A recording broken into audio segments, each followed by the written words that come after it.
think you have to. Where's Erika? She's right. Swearing in right now. Just so your name is Always a producer. You can't be on this side of the president. Okay, so we'll do it. You get behind him. Okay, thank you very much, everybody. All right, so buckle up, because what I'm about to tell you is absolutely insane.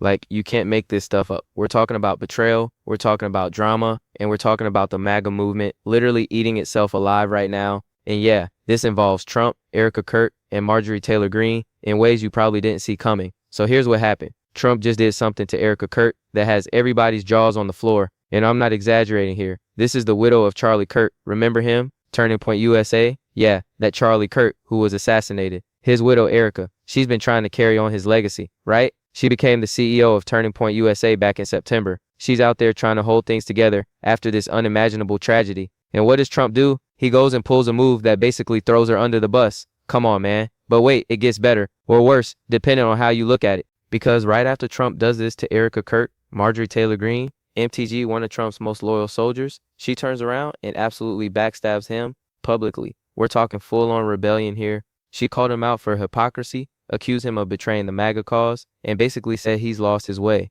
This is wild, people. But before we go any further, real quick, let's be honest, you can't really trust mainstream media anymore. That's why we built Pump Politics, to bring you real stories, real context, and no corporate spin. If you want to stay ahead of the headlines, join our free newsletter. We'll send the news straight to your inbox every day. Just click the link in the description to join. And if you just want to support what we're doing, join us, be part of the community that actually cares about the truth. All right, let's get back to the video. The guy named Charlie, we just knew him as Charlie, and his wife, who we love so much, is here with us. And maybe, you know how close they were together. Maybe, Erika, you could say a couple of words, please. I'm honored to, sir.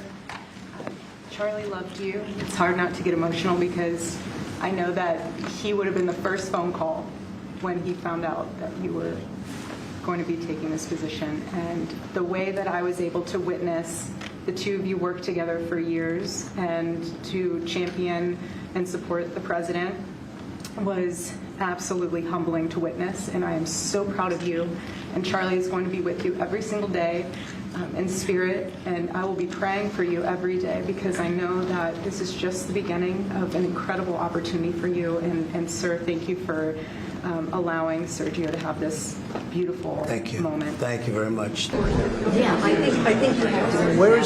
Where's Erika? She's right. Swearing in right now. Just so your name is Now, before we dive into all the juicy details, let me just paint the picture for you. Because this isn't just some petty political squabble. This is a full-blown civil war happening inside the Republican Party and the MAGA movement.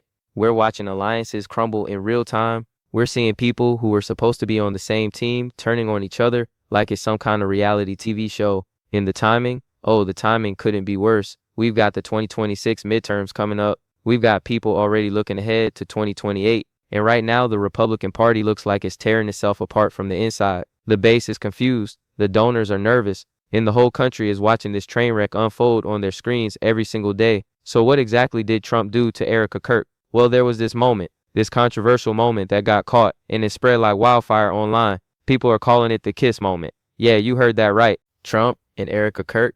And let's just say it didn't go over well with a lot of people. Social media exploded. People started using hashtags like Predator in Chief. Can you believe this? The woman just lost her husband in a horrific assassination. She's trying to step up and lead Turning Point USA. And now she's caught in the middle of this media firestorm because of something Trump did. And here's where it gets even messier. Erika Kirk has been dealing with conspiracy theories ever since her husband died.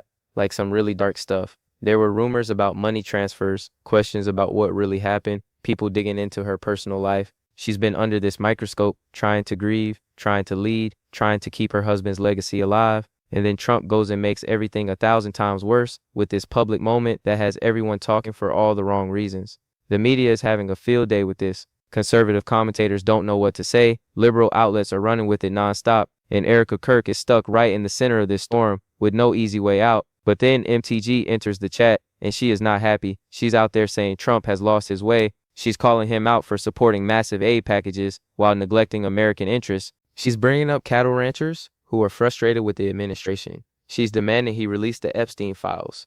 Yeah, that's right, the Epstein files. MTG's out here swinging for the fences, and she's not holding back. Trump's response? He basically disowned her. He said, and I'm paraphrasing here, that he doesn't know what's happened to her, that she's lost her way. Can you imagine? This is Marjorie Taylor Greene we're talking about. This is someone who has defended Trump through everything, through the investigations, through the controversies, through all of it. And now Trump is acting like he barely knows her. It's absolutely bonkers. The woman stood by him when half the Republican Party wanted nothing to do with him. She defended him on every major news network. She took political hits that would have ended most people's careers. And this is how he repays her, by throwing her under the bus the moment she questions his decisions. So now we've got this situation where Trump is on one side, MTG is on another side, and Erika Kirk is stuck in the middle of this absolute mess. This is about the future of the conservative movement. This is about whether the MAGA base stays united or splinters into a million pieces. So stick with me. Let's dive in. Okay, so let's talk about Erika Kirk for a minute, because I think a lot of people don't fully understand what she's been through and what position she's in right now. And yeah, that context matters a lot for understanding why Trump's move here is so messed up. Charlie Kirk was assassinated. Let me just let that sink in for a second. Assassinated? We're not talking about a car accident or a health issue. Someone took him out, and Erika Kirk became a widow overnight. She had to deal with the grief, the shock, the media circus that followed. And on top of all that, she decided to step up and take over Turning Point USA as CEO. That happened in September of this year. So we're talking about someone who, in the span of a few months, lost her husband in the most traumatic way possible, and then took on the responsibility of leading one of the most influential conservative organizations in the country. Can you imagine that kind of pressure? Can you imagine trying to grieve while also having to make major organizational decisions, manage staff, plan events, and represent a movement to millions of people? It's almost impossible to comprehend the weight she's carrying right now. And here's the thing, Erika Kirk didn't have to do this.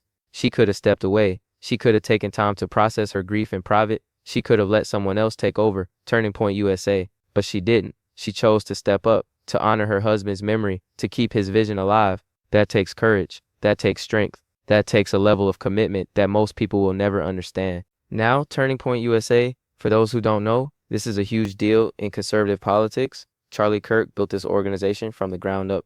It's all about activating young conservatives, spreading the message on college campuses, hosting massive events. This isn't some small-time operation. This is a major player in the conservative movement, and Erika Kirk inherited all of that responsibility. She's not just some grieving widow trying to stay out of the spotlight. She made a conscious decision to step into the arena, to take on this leadership role, to continue what her husband started. But here's where it gets complicated. From the moment she took over, people started whispering. Conspiracy theories started popping up. There were these reports, and look, I'm just telling you what's out there, about a money transfer. $350,000 allegedly transferred to Erika Kirk shortly before Charlie was assassinated.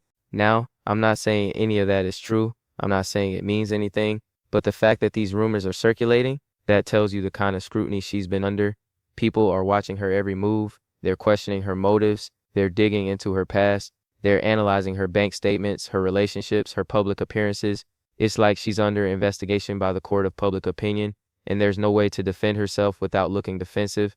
Every statement she makes gets picked apart. Every decision she makes gets questioned. Every interaction she has gets turned into evidence of some sinister plot. And then there was this other moment that went viral. Erika Kirk and J.D. Vance, the vice president, they hugged at some event. Just a hug, right? Nope. Social media lost its mind. People started calling it a scandal. They were analyzing every second of that interaction, talking about the way she touched his hair, calling it inappropriate, making jokes about the VP, the widow, and the hair touch. It's like, come on. The woman can't even get a hug of support without people turning it into some kind of conspiracy. Every gesture gets scrutinized. Every facial expression gets analyzed. Every word she says gets twisted and turned into evidence of something nefarious. It's exhausting just watching it happen, let alone living through it. So that's the environment Erika Kirk has been operating in. Constant scrutiny, constant judgment. People questioning whether she's the right person to lead Turning Point USA, whether she's honoring her husband's legacy or using it for her own gain, whether she's capable of filling those enormous shoes. And through all of this, she's been trying to emerge as a legitimate leader in conservative politics. She's been doing interviews, attending events, making decisions about the direction of the organization. She's been trying to prove herself to a movement that isn't sure is ready to accept her as a leader in her own right, rather than just as Charlie Kirk's widow. Now enter Trump. And this is where things get really messy. There was this public moment, this kiss moment that everyone's talking about. And look, I don't know exactly what Trump was thinking. Maybe he thought he was being supportive. Maybe he thought it was no big deal. Maybe he didn't think about the optics at all. But the optics were terrible. Because here you have the President of the United States in this controversial moment with the widow of a prominent conservative figure who's already dealing with conspiracy theories and intense public scrutiny, and it blew up. Social media went absolutely crazy. People started using terms like predator in chief. Major news outlets picked it up. Times of India ran a story about it just yesterday. The hashtags were trending worldwide. News anchors were debating what it meant. Political analysts were weighing in. Late night comedians were making jokes. It became this massive story that overshadowed everything else happening in politics for a solid 24 hours. And here's the thing, Trump had to know this would be a problem. He's been in the public eye long enough to understand optics. He's been through enough controversies to know how these things play out, but he did it anyway. And now Erika Kirk is dealing with even more backlash, even more scrutiny, even more questions about her role in her relationships and her leadership. Trump basically made her situation 10 times worse. He took someone who was already vulnerable, already under attack, already struggling to establish credibility, and he put a giant target on her back. And you know what the worst part is? Erika Kirk can't even fight back. She can't criticize Trump without alienating the MAGA base that she needs to support, Turning Point USA. She can't defend herself too aggressively without looking like she's making excuses. She's trapped in this impossible position where anything she says or does is going to be analyzed and criticized. Trump put her in a no-win situation, but then, and this is where it gets really interesting, MTG decides she's had enough. Marjorie Taylor Greene, who has been one of Trump's most vocal defenders, who has stood by him through thick and thin, who has taken on the establishment Republicans on his behalf, she turns around and calls him out, publicly, aggressively, without holding anything back. So what was MTG so upset about? Well, it's a few things. First, she's saying Trump is supporting these massive aid packages. We're talking billions of dollars going to other countries while Americans are struggling. She brought up cattle ranchers, specifically. These are people in rural America who are dealing with economic hardship, who feel forgotten by Washington, who thought Trump was supposed to be fighting for them. And MTG is saying, where's the money for them? Where's the support for American workers? Why are we sending all this aid overseas when we've got problems at home? This is supposed to be America first, remember. That was the whole promise. Put Americans first. Focus on our problems before we worry about everyone else's problems. Stop being the world's piggy bank. That was the deal. And it's not just about the money. It's about priorities. It's about who Trump is listening to. Is he listening to the base that put him in office? Or is he listening to establishment voices who want him to play nice with the international community? Is he keeping his promises? Or is he compromising on the core principles that made MAGA what it is? Then there's the Epstein files. Yeah, we're going there. MTG publicly called for Trump to release the Epstein files. Now, this is a sensitive topic, right? There's been so much speculation about what's in those files, who's named, what connections exist. Jeffrey Epstein was connected to some of the most powerful people in the world. Politicians, business leaders, celebrities. And there are people out there who believe releasing those files would expose corruption at the highest levels, would show the American people who the real elites are, would drain the swamp in a way that nothing else could. And MTG is basically saying, if Trump is really about transparency, if he's really about draining the swamp, then release them, show the American people what's in there. Don't hide behind excuses. Don't protect the powerful. Do what you said you were going to do. And the fact that she's making this demand publicly, that's a direct challenge to Trump's credibility. That's her saying, I don't believe you're being honest with us anymore. And Trump's response was brutal. He didn't try to address her concerns. He didn't engage with her arguments. He just dismissed her, said she's lost her way, said he doesn't know what happened to her, basically acted like she's irrelevant now. And for someone like MTG, who has built her entire political brand around being a loyal Trump ally, that's a devastating blow. That's a public humiliation. So now we've got this three-way situation. Trump is trying to maintain his grip on the Republican Party and the MAGA movement. Erika Kirk is trying to establish herself as a legitimate leader while dealing with all this controversy. And MTG is in open rebellion, calling out Trump for what she sees as hypocrisy and betrayal. And all of this is playing out publicly, in the media, on social media, in front of millions of people. And here's why this matters so much. The MAGA movement has always been about loyalty. It's been about sticking together, fighting the establishment, refusing to back down. But what happens when the people inside the movement start turning on each other? What happens when the loyalty breaks down? What happens when someone like MTG, who has been the ultimate Trump loyalist, decides he's not worth defending anymore? This isn't just drama. This is a fundamental crack in the foundation of the conservative movement. Because if Trump can't keep people like MTG in line, if he's creating controversies with people like Erika Kirk, who should be natural allies, then what does that say about his ability to lead going forward? And we're seeing the ripple effects already. Other conservative figures are starting to pick sides. Some are defending Trump, saying MTG is overreacting. Some are defending MTG, saying she's right to hold Trump accountable. Some are questioning what happened with Erika Kirk and whether Trump showed poor judgment. The conservative movement is fracturing in real time, and with the 2026 midterms coming up, this infighting could not come at a worse time. Because here's the reality. Democrats are watching all of this and they're loving it. They don't have to attack Republicans. Republicans are doing it to themselves. All right, so let's break this down into the key points you need to understand, because there's a lot happening here and I want to make sure you see the full picture. Let me walk you through exactly what all of this means and why it matters so much for the future of conservative politics. Point number 1. Trump's move with Erika Kirk was a massive unforced error. Like there was no reason for this to happen. Erika Kirk should have been someone Trump could elevate and support. She's taken over a major conservative organization. She's carrying on her husband's legacy after a tragedy. She represents the next generation of conservative leadership. Trump could have been the elder statesman, offering guidance and support, helping her navigate this difficult transition. Instead, he created this controversy that makes both of them look bad. And for what? What did he gain from this? Nothing. Absolutely nothing. The optics were terrible. The timing was terrible. The execution was terrible.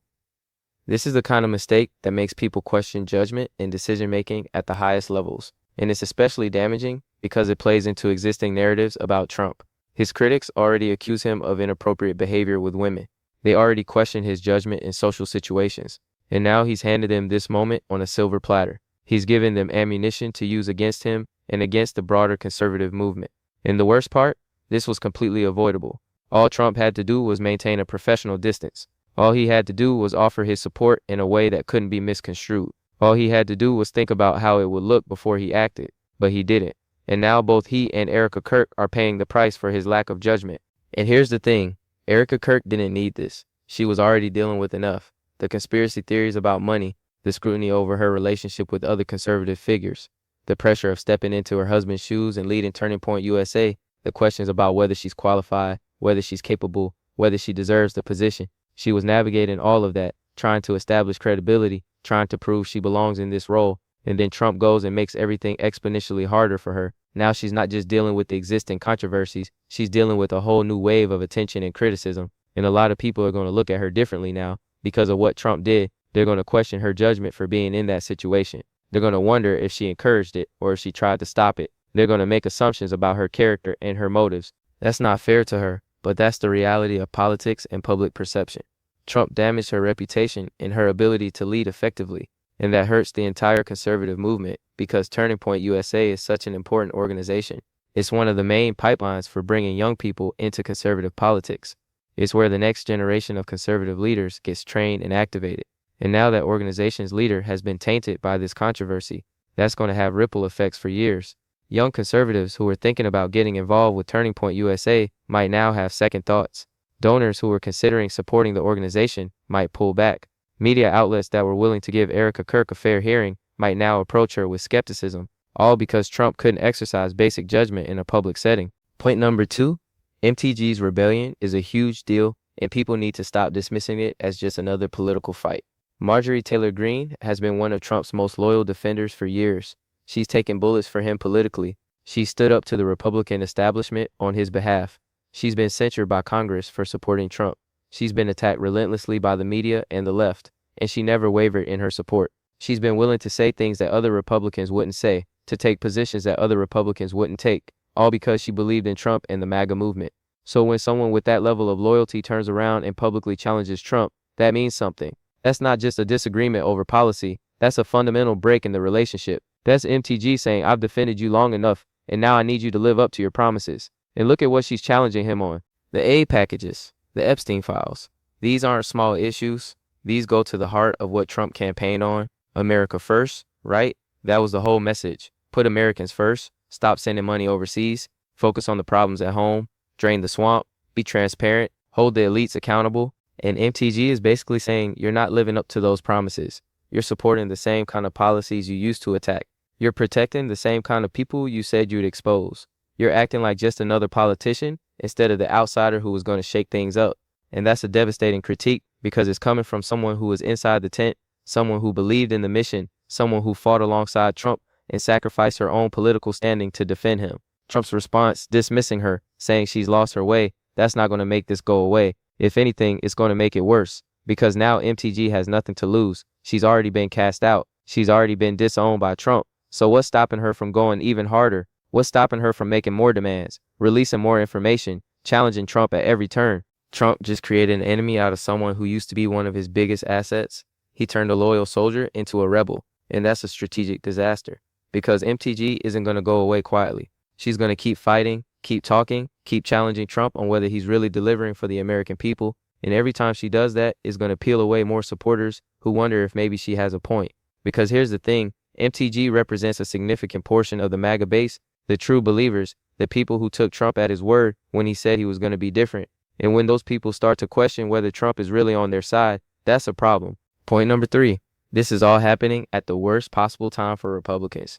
We're less than a year away from the 2026 midterms. Republicans need to be unified. They need to be focused on a clear message. They need to be attacking Democrats and defending their record. Instead, they're fighting each other. Trump is feuding with MTG. Erika Kirk is caught in the controversy. Conservative media is picking sides. The base is confused and frustrated. Nobody knows who to trust anymore. And here's what Democrats are going to do. They're going to run ads showing Republicans attacking each other. They're going to highlight the division and chaos. They're going to play clips of MTG calling out Trump. They're going to reference the Erika Kirk controversy. They're going to say, look, these people can't even get along with each other. How are they supposed to govern? And that message is going to resonate with swing voters because people don't want drama. People don't want constant controversy. People want stability and competence. They want leaders who can work together and get things done. And right now, Republicans are showing neither. They look chaotic, divided, and dysfunctional. Plus, you've got to think about the long-term implications. If Trump can't keep his coalition together now, if he's alienating people like MTG and creating problems with people like Erika Kirk, what does that mean for his influence going forward? There are already people whispering about alternatives, other conservative leaders who could step up, and every day this civil war continues, those alternatives look more attractive. Point number 4, let's talk about what this means for the MAGA movement itself. Because MAGA has always been more than just Trump.